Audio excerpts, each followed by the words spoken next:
Bonjour, cette vidéo va être consacrée aux bélières. Donc les bélières en bijouterie joaillerie, c'est extrêmement important pour tout ce qui concerne pendentifs et parfois d'autres éléments. Et je ne pourrai pas parler de toutes les bélières parce qu'il y en a des quantités infinies en bijouterie joaillerie, mais je vais essayer de vous expliquer tout ce qui ressort des bélières simples et des bélières 2 pièces et bélières ouvrantes et cachées. Donc j'ai préparé quelques papiers, quelques documents pour ne pas perdre le fil de tout ce que je veux vous raconter. Donc on commence. Alors, le mot bélière, il est d'origine néerlandaise et il signifiait belle ou cloche, qui est la cloche qui était mise au cou des béliers et qui était suivie par tous les moutons. Donc c'est cette idée de pendentif, d'une cloche attachée au cou, dont est originaire le mot bélière. Donc le bélière, en général, c'est un anneau qui parle d'une question de suspension. Ensuite, donc en bijouterie joaillerie, c'est le nom de l'anneau, souvent de forme allongée, faisant le lien entre une chaîne, un ruban ou un fil avec un pendentif. Donc la bélière, c'est cette partie ici, qui en général passe dans un anneau ou un demi-anneau et qui permet d'avoir un pendentif qui va, par la force de la gravité, se mettre bien dans l'axe lorsqu'il est porté. Donc maintenant, je vais vous parler des différents types de bélières possibles. Alors, les bélières, quelques principes. Donc une bélière, ça doit être soudé. Il existe des bélières, on voit des fois des bélières rondes avec un trait de scie ici, ça c'est catastrophe parce que à coup sûr, la personne qui a un pendentif avec un anneau ouvert comme ceci finira par perdre le bijou. Donc une bélière, ça doit être plutôt allongé et ça doit être soudé. Une bélière, ça ne doit pas non plus être trop fine ni trop mince. Il faut qu'elle soit d'une constitution solide en fonction du poids et du genre de chaîne que l'on veut y faire passer. Donc une bélière aussi, elle doit pouvoir être changée. Une bélière qu'on ne peut pas changer, qui est fixe, c'est quelque chose qui peut mettre le bijou en danger et faire qu'on ne pourra pas le réparer un jour. Surtout s'il y a des pierres qui sont serties, des pierres dures ou des pierres de ce genre. Donc elle doit être solide et elle doit être assez grande pour que la chaîne puisse passer, mais la chaîne avec son anneau debout. L'anneau debout, c'est l'anneau qui va aller dans le fermoir qui est sur une chaîne. Donc c'est très important qu'une bélière puisse laisser passer la chaîne, mais aussi l'anneau debout. Donc quand on conçoit une bélière, il faut penser à l'anneau debout de la chaîne qui sera utilisée. Donc des bélières, il y a des bélières toutes simples qui peuvent être faites en fil. Donc de face, on a une ligne droite avec la chaîne qui passe et les anneaux en bas pour tenir. Et de profil, je vous expliquerai un peu tout à l'heure avec un exemple. Une chose qui est certaine pour moi, pour mon esprit, pour que ce soit joli, il faut que la partie A et B, donc la partie avant et arrière de la bélière, vue de profil, il faut que ce soit absolument parallèle. Autrement, ce n'est pas très joli. Donc, des bélières, elles peuvent être fabriquées en fil rond et tournées sur des mandrins. Les mandrins, c'est ce genre de choses. Par exemple, ici, vous avez un mandrin qui est fait avec 2 tiges de 23 dixièmes. C'est des tiges de fraises cassées. Donc, 2 tiges de 23 dixièmes qui sont soudées à l'argent. Et après, avec un papier à cigarette que l'on enroule autour, comme ceci.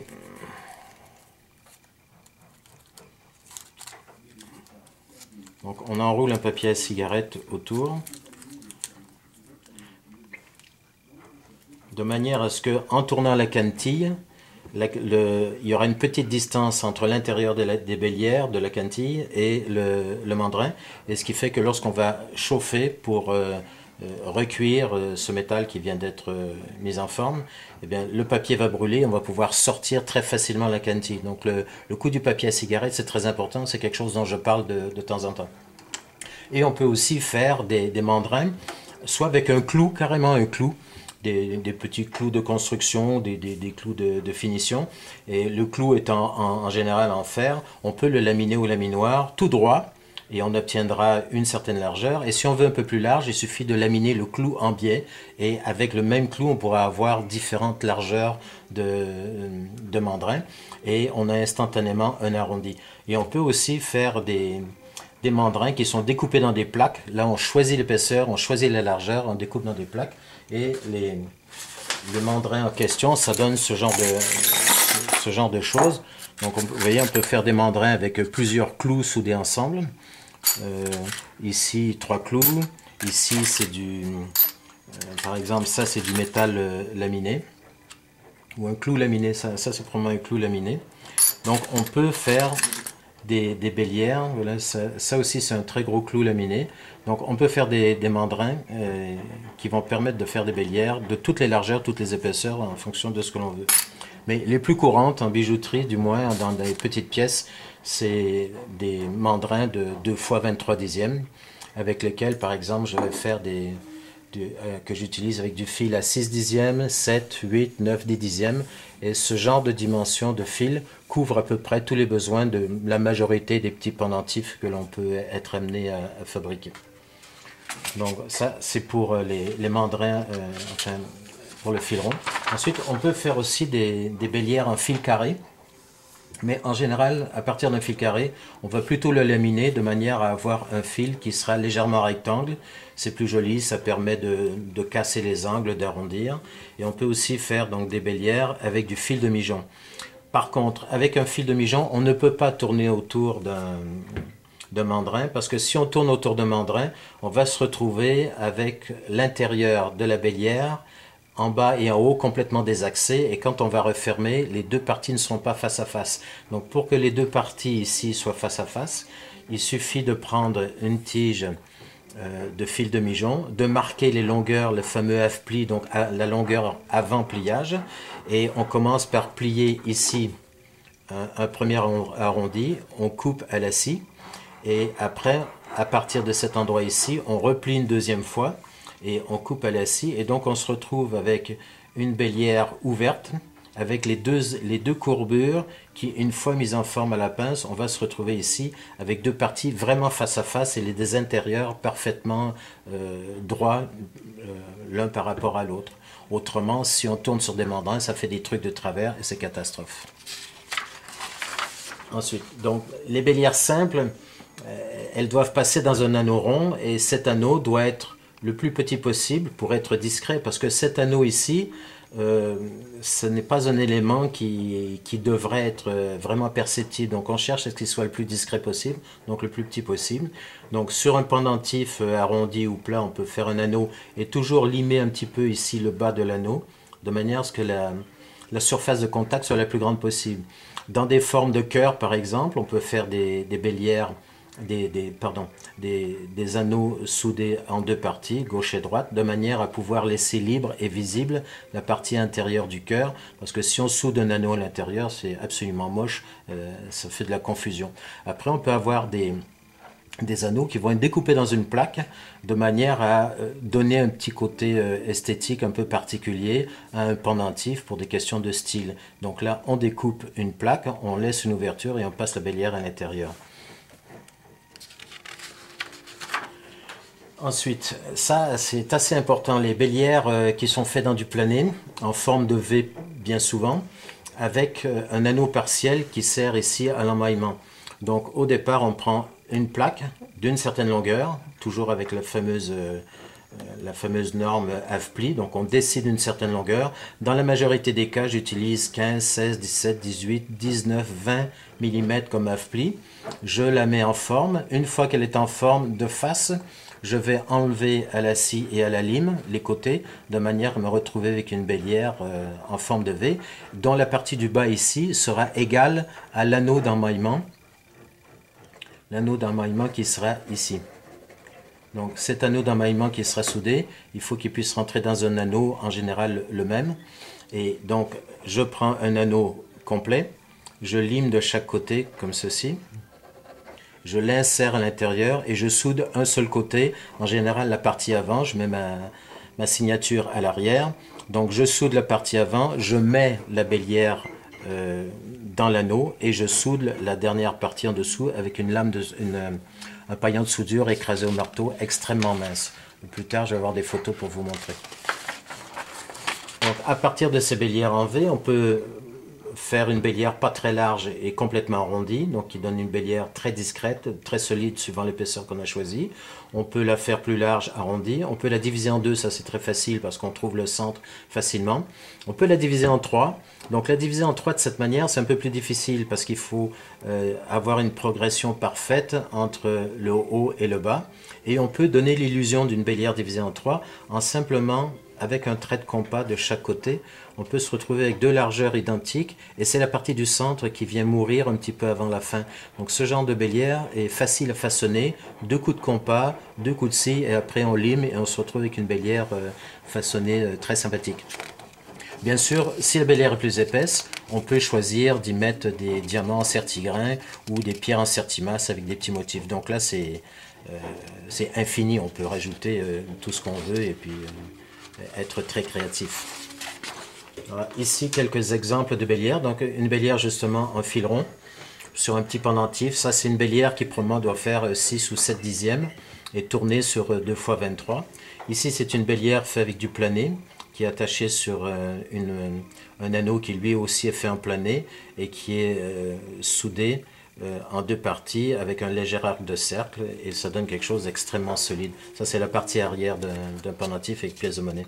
Et puis donc ici une bélière toujours en deux parties. À l'intérieur la partie d'anneau qu'on ne voit pas et l'extérieur l'anneau qui lui rentre légèrement dans une pièce qui était faite avec battage picot. Alors ici, la construction de profil de ces bélières en V, donc le fameux anneau, lorsque je soude ici dans un premier temps, donc ça c'est la première soudure à l'avant, à l'arrière je ne soude pas. Une fois que c'est déroché, je vais couper à la scie cette partie-là, donc ça disparaît, ça aussi je l'enlève, ce qui fait que maintenant je vais pouvoir arrondir ici à la lime, et au moment final, ouvrir, et puis mettre la bélière, la faire passer dans l'anneau. Et ici, on voit très bien un paillon de soudure. Là, c'est un pendentif en palladium. Et là, c'est un paillon de soudure qui va me permettre de refermer définitivement la bélière. Donc ça, en général, c'est la dernière soudure que je fais sur un pendentif. On voit ici le même genre de bélière sur une monture pour une perle avec probablement un diamant ici. Et on remarque que je mets du borax à peine avec une aiguille. Je mets un peu de borax des deux côtés du paillon, mais il n'y a pas de borax ailleurs. Et on peut souder là aussi, soudure forte ou soudure un peu plus faible, mais on peut arriver à contrôler très bien. Donc au final, la bélière, je dirais toute nue, voilà ce que ça donne. Et ce sont des bélières dont la partie du bas est parfaitement adaptée, parce que le fil qui est ici et le fil utilisé pour faire l'anneau, c'est la même chose. Donc il faut deux anneaux, un qui sera sur le pendentif et un qui sera sur la bélière, mais celui-là partiel. On peut faire des bélières cachées. Donc une bélière cachée, c'est une bélière qui est à l'arrière d'un pendentif, donc qui n'est pas visible de face. Ça permet de certains styles, ça peut plaire. Donc si elle est soudée, c'est bien, c'est faisable, mais on peut penser qu'elle va s'user. Donc on peut, pour qu'elle soit démontable, souder un tube ici à l'arrière, enfin une charnière, comme ceci. Et puis cette bélière va venir se placer ici, et ici on va souder un anneau. Et cette bélière, eh bien, il suffira de défaire une seule goupille pour la remplacer, en refaire une autre, la rentrer ici coincée dans le petit anneau et puis remettre une goupille. Comme ça, on a une bélière qui peut se réparer très facilement. L'exemple, le cas de figure, c'est celui-ci. Ça, c'est un pendentif en or avec lapis lazuli serti clos, plus diamant et rubis. Et pour éviter d'avoir à chauffer ou à défaire ou à dessertir le lapis, j'ai choisi de faire une bélière comme ceci. Donc, on voit très bien l'anneau, la bélière qui est légèrement en fuite, qui vient se bloquer ici à la base et qui, dans le haut, est tenue par une goupille. Donc, cette bélière sera très facile à remplacer dans 20, 30, 40, 50 ans quand il le faudra. Alors, des choses que je vois très souvent, et ça me fait pleurer parce que c'est absolument horrible, ce sont des bélières qui sont faites d'une seule pièce. Et parce que, bien sûr, il y a des artisans qui ne veulent pas se fatiguer à faire une bélière de pièces. Donc, ils font des bélières une seule pièce. Et pour pouvoir souder à peu près librement, ils font des anneaux très gros, ce qui leur permet de pencher la bélière et de faire la soudure. Parce que s'ils devaient faire la soudure au milieu, en dessous, avec un petit anneau, ils n'y arriveraient pas. Donc, ils mettent des gros anneaux. C'est très laid. Parce que cet anneau, c'est pas quelque chose qui est intéressant esthétiquement. La bélière se voit, le pendentif se voit, mais l'anneau, lui, doit être très discret. Ensuite, quelque chose que je trouve absolument moche, ce sont les bélières de profil qui sont très ventrues, très grasses. Et j'ai préparé une petite astuce pour vous montrer pourquoi je considère qu'une bélière devrait toujours, à partir de son intérieur, une fois que la zone pour la chaîne est délimitée, il faut rejoindre au plus vite en ligne droite la partie du bas avec l'anneau. Alors, une tasse, un élastique, avec de la poussière. Donc, voilà la démonstration. Donc, on voit bien ici, ça, on peut imaginer que c'est une chaîne. Ça, c'est la bélière. Et si la bélière a ce genre de forme, on peut vraiment considérer que c'est un peu flasque, c'est ventru, c'est pas sympathique. Si on accroche quelque chose, on voit qu'il y a une tension qui commence. Et si maintenant on met un certain poids, on tire, on a tout de suite une forme qui est beaucoup plus sympathique de profil, d'autant plus que de face, on aura une bélière qui va occuper le minimum de place pour la chaîne dans le haut, et dans le bas, ben, on retrouve tout de suite l'épaisseur du pendentif. Donc esthétiquement, ça c'est beaucoup plus joli que ce genre de bélière. Donc ça, pour moi, c'est moche, enfin c'est mon avis, mais c'est facile de comparer. Et lorsqu'on voit une bélière de profil qui est comme ceci, c'est beaucoup plus intéressant à mon avis. Voilà, la démonstration est faite. Ensuite, les bélières ouvrantes. Alors, une bélière ouvrante, c'est un principe, il y en a de toutes sortes, mais principalement, les éléments importants à comprendre, c'est que de face, une bélière ouvrante, on ne doit rien voir. Si on voit quelque chose de face d'une bélière ouvrante, c'est moche. Donc, la charnière qui est à l'arrière, qui permet d'ouvrir une partie de la bélière pour passer un collier de perles, une chaîne avec des motifs ou tout autre type de construction, parce qu'on veut rajouter un pendentif et pouvoir le mettre ou l'enlever, eh bien, il faut que cette charnière soit cachée derrière, de manière à ce que toute cette zone ici fasse toujours office de crochet. Et non pas avoir une charnière qui serait dans le haut visible, et si ça s'ouvre, bien tout va tomber. Donc là, même lorsque la bélière est ouverte, la bélière tient en place, et lorsqu'on referme, cette partie mobile ici, l'idéal, et c'est ce que je fais quand j'en ai pas en ce moment, mais c'est ce que je fais, je mets ici au petit point rouge un tout petit fil d'or rose. Donc je fais une bélière en or jaune, et ici je mets un fil en or rose qui va venir se coincer dans une autre petite plaque en or rose dans lequel j'ai fait un petit creux, ce qui fait que quand ça se ferme, ça se clique, et ça se clique très solidement. Donc soit la bélière est emmaillée avec un anneau, soit elle est emmaillée sur charnière. Si elle est emmaillée avec un anneau, l'anneau qui est ici, qui empêche la bélière de se perdre et de bouger dans tous les sens, mais cet anneau servira de butée ici à cette partie mobile. Si on fait avec une charnière, il n'y a plus de... Alors à ce moment-là, il faut absolument rajouter une petite plaque de manière à ce que cette partie ici mobile vienne se buter et ne pas rentrer à l'intérieur. Ensuite, comme sécurité, parce qu'il en faut une, on peut mettre un 8 de sécurité avec une petite charnière dans le bas, une bille, une boule qui est d'une seule pièce avec une tige, de manière à ce que la boule arrive à ras complètement du métal et pouvoir passer le fil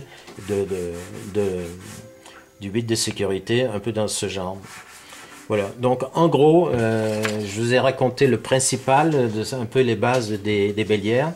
Comme je vous disais, il existe des milliers de bélières, surtout en joaillerie, des bélières qui sont carrément des bijoux en eux-mêmes, et qui permettent après soit de passer une chaîne derrière ou d'être ouvrante. Enfin, il y a des millions de possibilités. Mais l'intéressant d'une bélière, pour moi, c'est un objet il est visible, donc il faut, même parce que c'est un aspect technique entre la chaîne et le pendentif, donc il faut qu'une bélière ce soit rigoureux, il faut que ce soit solide, il faut que ce soit très beau de face, il faut que ce soit de profil, qu'on sente que le poids du pendentif tire sur la bélière, de manière à ce que ces deux parties rejoignent là où commence le pendentif. C'est pour ça que je n'aime pas les bélières qui sont très grosses, très arrondies, dans des anneaux et tout. Ça fait flasque et ce n'est pas très professionnel. Voilà, j'espère que ça vous aura aidé. S'il y a des questions, je réponds toujours sur le forum, sur YouTube, partout. Voilà, je vous souhaite une très belle journée.